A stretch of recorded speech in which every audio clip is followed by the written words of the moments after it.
ఇప్పుడు ప్రపంచం మొత్తం ఒకటే విషయం గురించి మాట్లాడుతోంది. అదే ఇరాన్ వర్సెస్ అమెరికా యుద్ధం. మధ్యప్రాచ్యంలో మొదలైన ఈ యుద్ధం ఇప్పుడు ప్రపంచ ఆర్థిక వ్యవస్థను, ఆయిల్ ధరలను, భద్రతను తీవ్రంగా ప్రభావితం చేస్తోంది.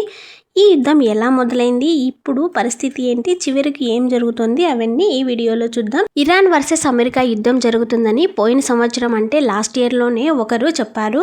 వారు జరిగినవన్నీ జరిగాయా లేదా, ఇవి మూడవ ప్రపంచ యుద్ధానికి దారితీస్తుందా అనే విషయాన్ని ఈ వీడియో లాస్ట్లో అయితే చూద్దాము. ఈ వీడియోని చివరి వరకు చూసేయండి.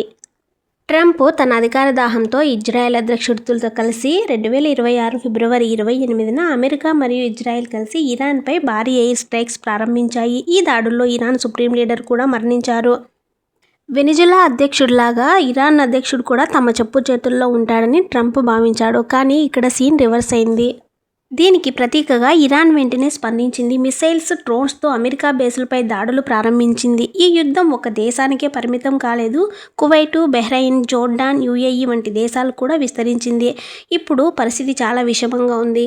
ఈ యుద్ధం వల్ల ఇరాన్ ప్రపంచానికి పెద్ద షాక్ ఇచ్చింది. ముఖ్యంగా స్ట్రెయిట్ ఆఫ్ హార్మోన్ అనే సముద్ర మార్గము మూసేశారు. ఇది ప్రపంచంలో 20% ఆయిల్ సరఫరా జరిగే ప్రాంతం. ఇది ప్రపంచానికి ఒక నాడీ వ్యవస్థలాగా ఉండే ప్రాంతం. ఇలాంటి హార్మోన్ జలసంధిని ఇరాన్ వాళ్ళు మూసేశారు. ఆయిల్ ధరలు అమాంతం పెరిగిపోయాయి. ప్రపంచ ఆర్థిక వ్యవస్థ కుదేలైపోయింది. ఇరాన్ ఇప్పుడు పూర్తిగా బలహీనపడలేదు. ఇరాన్లో ఐఆర్జీసీ మరింత శక్తివంతమైంది. అంటే ఈ యుద్ధం ఇప్పుడే మూసేలా కనపడడం లేదు. ఇరాన్ కొత్తగా వాడుతున్న డాన్సింగ్ మిసైల్ టెక్నాలజీ అమెరికా అధ్యక్షుడు డొనాల్డ్ ట్రంప్ను షాకింగ్కి గురి చేశాయి. ఎందుకంటే ఈ మిసైల్స్ అవి గాలిలో స్ట్రైట్గా వెళ్లకుండా వాటి దిశను మార్చుకుంటూ శత్రువుల యొక్క టార్గెట్ను కరెక్ట్గా ఛేదించడంలో ఇవి దిట్ట. అందుకనే ఇప్పుడు డొనాల్డ్ ట్రంప్ వేరే దేశాలను సహాయం కోసం పిలుస్తున్నాడు.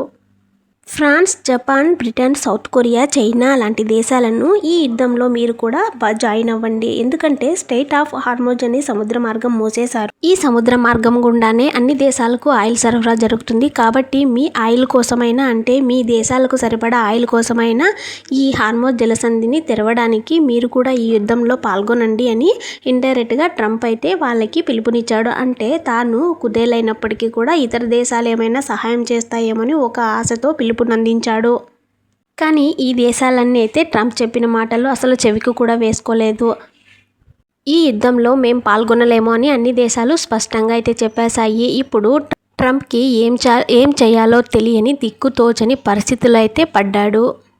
సోషల్ మీడియాలో నెటిజన్స్ అందరూ ఒకటే అనుకుంటున్నారు. ట్రంప్కు ఇప్పుడు బాగా దిక్క కుదిరింది. ఎందుకంటే తన అధికార దాహానికి వెనిజులా బలైంది. ఇప్పుడు ఇరాన్ అదే మార్గంలో వెళ్ళలేదు.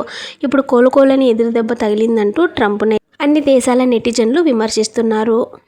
ఇరాన్ కొత్త supreme leader Moqtada Khamenei supreme leader ప్రకటించిన తర్వాత కూడా ఎక్కడా బహిరంగంగా కనపడలేదు.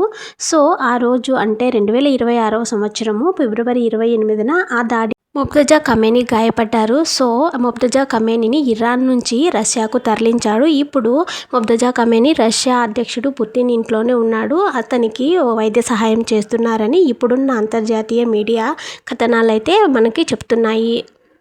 పోతులూరి వీరబ్రహ్మేంద్ర స్వామి కాలజ్ఞానం ఎలాగైతే నిజమవుతుందో మన సైడు, అలాగే బాబా వంగ చెప్పిన నిజాలన్నీ అలాగే నిజమవుతున్నాయి. అదేంటంటే బాబా వంగ యూరోప్లో యుద్ధం జరుగుతుంది, అది మూడవ ప్రపంచ యుద్ధానికి దారితీస్తుందని 2026వ సంవత్సరము ముందే చెప్పారు.